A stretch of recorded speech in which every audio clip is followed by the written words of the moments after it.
Hello, today I am reading Chapter 3 in Muggie Maggie. Chapter 3. Sorry.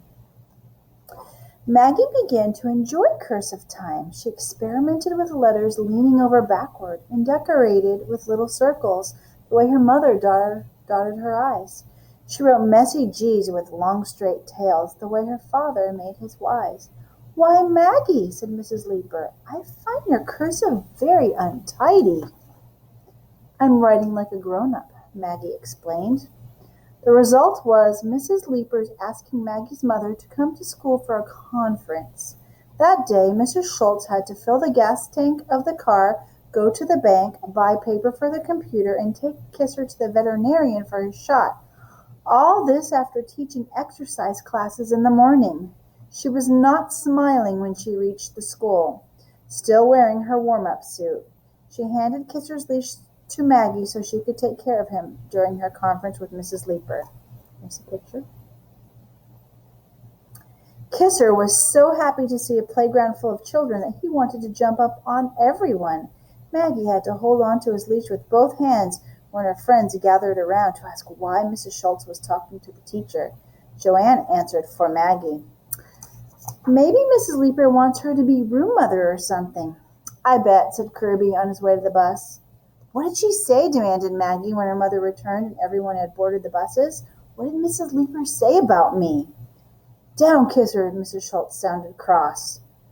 "Mrs. Leeper said you are a reluctant cursive writer who has not reached cursive writing readiness, and perhaps you are too immature to write it."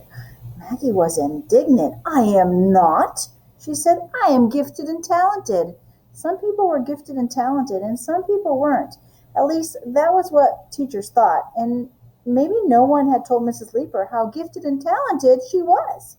Maggie's mother drove home without saying one single word. Maggie hugged Kisser, who was so grateful that he licked her face, which she found comforting. Someone loved her. For several days, just for fun, Maggie drew fancy letters at cursive time, and then Mrs. Leeper told her that Mr. Galloway, the principal, wanted to see her in his office.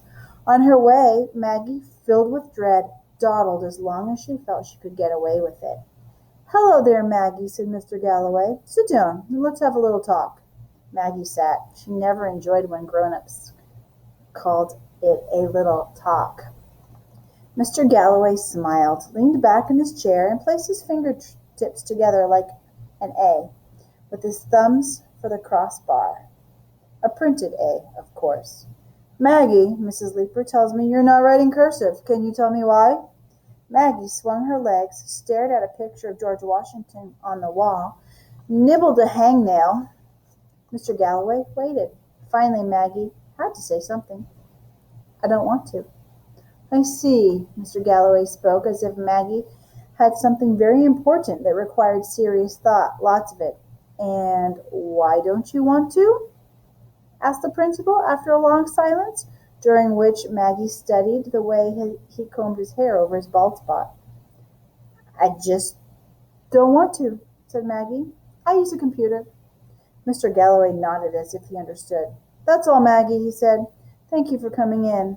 That evening, Mrs. Leeper telephoned Maggie's mother to say that the principal had reported Maggie was not motivated to write cursive.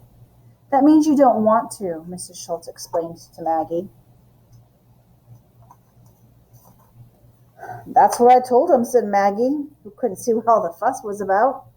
"Maggie," cried her mother, "what am I going to do with you?" "I'll motivate you, young lady," said Mr. Schultz. "No more computer for you. You stay strictly away from it." Mrs. Schultz had more to say. "Tomorrow, Maggie is to see the school psychologist." She looked worried. Mr. Schultz looked grim, and Maggie was frightened. A psychologist sounded scary. Kisser understood. He licked Maggie's hand to make her feel better.